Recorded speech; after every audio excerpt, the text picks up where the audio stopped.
Halo sobat, selamat datang kembali di channel Hobi Akuarium.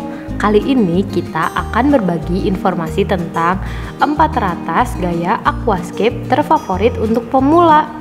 Ini versi dari Hobi Akuarium ya sobat. Sebelum lanjut, klik dulu yuk tombol subscribe dan loncengnya, biar sobat gak ketinggalan informasi selanjutnya. Dalam menciptakan ekosistem, aquascape memiliki keunikan yaitu tumbuhan hidup dengan sekumpulan ikan kecil dalam sebuah kotak kaca. Hal ini dapat menghasilkan menjadi sangat indah untuk dijadikan hiasan rumah. Untuk pemilihan tanaman maupun ikan sangat beragam. Begitu juga pemilihan gaya atau style yang akan digunakan pada aquascape. Berikut ini adalah 4 style aquascape yang paling digemari versi Hobi Akuarium. Pertama, Dutch style. Hal pertama yang perlu sobat lakukan adalah mengumpulkan berbagai komponen yang dibutuhkan untuk pembuatan aquascape jenis ini. Jenis ini fokus utamanya yaitu pada tumbuhan dan penataannya. Yuk sobat, kita simak. Hal yang perlu sobat siapkan yang pertama adalah akuarium, lalu pasir, pupuk dasar, tanaman, bebatuan, dan filter. Nah, jika sobat sudah mengumpulkan semua komponen di atas, selanjutnya kita akan memulai proses pembuatannya. Pertama, dekorasi untuk dasar akuarium. Sobat perlu mengatur bagian dasar dari aquascape dengan cara menaburkan pasir ke dalam dasarnya dengan ketebalan pasir 2 sampai dengan 3 cm. Sobat bisa menggunakan pasir jenis silika ya. Usahakan untuk pasirnya dibuat memiliki semacam lekukan menjorok di tengah dan untuk sampingnya diatur agak tinggi. Untuk lekukan tersebut nantinya akan diisi oleh pupuk agar tidak akan tampak jika dilihat dari samping. Kedua, pemberian pupuk. Untuk ketebalan pupuk yang dibutuhkan sekitar 2 sampai dengan 3 cm ya sobat. Oh iya sobat, untuk menyimpan pupuk ini jangan sampai terkena bagian ujung kacanya ya, agar tidak terlihat dari luar. Pupuk ini memiliki fungsi sebagai pemberi nutrisi bagi tanaman yang akan sobat gunakan. Ketiga, menutup kembali pasir. Ketika pupuknya telah selesai dimasukkan, sobat perlu menutup kembali dengan pasir agar pupuknya tidak kelihatan. Untuk polanya bisa sesuai dengan keinginan yang sobat miliki. Keempat, masukkan bebatuan dan aksesoris. Untuk tahapan ini, sobat bisa memasukkan bebatuan, aksesoris mati, dan juga batang kayu. Kelima, masukkan tanaman. Tahapan ini sobat memasuki tahapan bercocok tanam.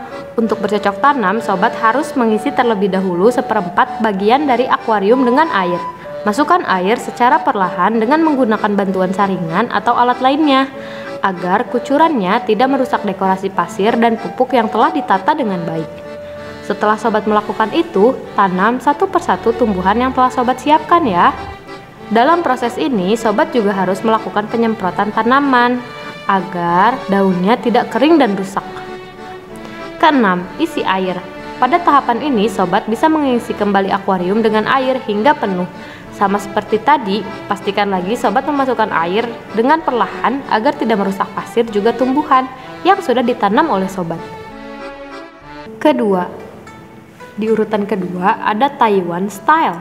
Apa sobat tahu, gaya Taiwan ini secara keseluruhan sebenarnya menggambarkan kehidupan atau lingkungan manusia di darat. Gaya ini biasanya menggunakan aksesoris seperti replika boneka, rumah, jembatan, atau jalan. Pokoknya, dalam style ini menggunakan replika yang mirip seperti lingkungan manusia di daratan. Gaya ini memiliki tujuan dapat menampilkan aquascape senyata mungkin dengan cara menambahkan patung dan benda mati lainnya yang mampu menciptakan efek menarik. Dengan menggabungkan semua hal yang diperlukan dalam membuat aquascape akan mampu menampilkan pemandangan yang menakjubkan dan juga unik.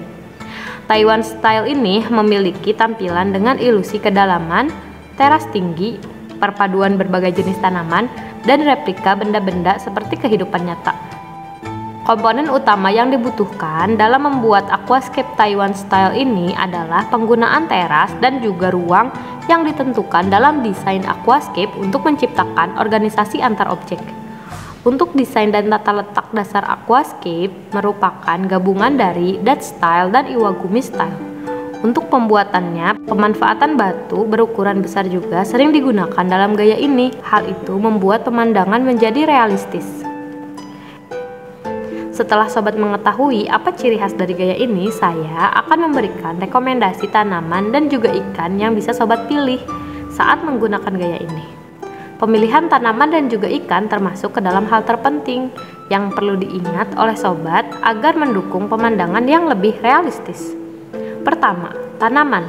Tanaman yang akan saya rekomendasikan untuk sobat adalah Saurus Kernus dan Lobelia cardinalis. Selanjutnya ada Hygrophila corymbosa dan Limnophylla aquatic. Yang terakhir ada Crypocorione spesies. Ketiga, Iwagumi style. Iwagumi berasal dari istilah Jepang loh sobat, artinya formasi batuan, maka dari itu di sini batu memiliki peranan yang sangat penting loh sobat. Di sini saya akan melihatkan penyusunan basis Iwagumi. Batu dikelompokkan agar dapat membangun sebuah bebatuan yang persis jika dilihat dari segi warna dan juga teksturnya. Namun untuk kontur dan juga bentuknya berbeda. Setiap batu memiliki peranannya masing-masing loh sobat, seperti Oyaishi. Oyaishi merupakan batu terbesar jika dibandingkan dengan batuan yang digunakan pada teknik Iwagumi. Hal itu menjadikan batu ini menjadi batu utama dan ditaruh pada titik fokus akuarium. Diletakkan mengikuti aliran air agar terlihat natural ya sobat.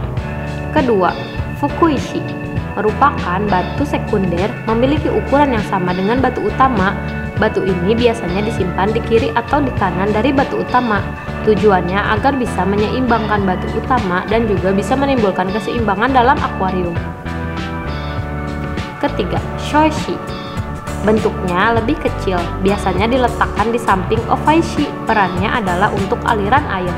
Keempat, Suteishi. Batu ini biasanya dimasukkan namun tidak terlihat. Batu ini akan tertutup oleh tanaman. Selain itu, saya juga punya rekomendasi tumbuhan yang cocok dalam membuat Iwagumi style loh sobat. Pertama, Dwarf Hairgrass. Kedua, Rotala sp. Ketiga, Eleocraphis vivipara. Untuk ikan, saya akan merekomendasikan Cardinal tetra, Ruminous, Harlequin rasbora. Ikan tersebut memiliki perilaku yang tidak agresif sehingga cocok dengan prinsip tenang dan juga sederhana. Keempat, Waterfall. Untuk membuat aquascape air terjun, alat dan bahan yang akan digunakan adalah pipa paralon dengan diameter 2 inci atau bergantung pada ketinggian air terjun yang sobat inginkan. Kedua, sambungan paralon untuk belokan. Ketiga, alat penutup paralon bisa digunakan apa saja ya sobat, asalkan bisa menutupi paralon dan juga untuk tempat jatuhnya pasir. Selanjutnya ada pembangkit gelembung atau udara, aerator double output. Yuk sobat, masuk ke tahap pembuatannya ya. Pertama, buat rongga pada ujung pipa paralon untuk tempat masuknya air. Kedua, buat lubang seukuran selang di sudut tengah sambungan belokan paralon PVC. Masukkan selang melalui lubang tersebut, lalu tarik sampai ke ujung paralon PVC. Kelima, masukkan pipa paralon ke dalam air dengan posisi ujung selang aerator di bawah. Nyalakan aerator. Kalau airnya bisa menyembur hingga ujung paralon, berarti proses ini berhasil. Sobat tinggal menempatkan ujung bawah paralon di dasar pasir lembut. Nah, itulah tadi video tentang 4 teratas gaya aquascape terfavorit untuk pemula. Bagaimana tanggapan sobat? Apakah sobat sudah memilih gaya apa yang akan sobat coba? Share ya pendapat menarik kalian di kolom komentar. Terima kasih sudah menyaksikan video di channel kami. Mari bangun dan dukung channel Hobi Aquarium dengan cara klik tombol subscribe, like, share, dan aktifkan tombol loncengnya. Sampai jumpa di video berikutnya. Jangan lupa tonton video lainnya ya.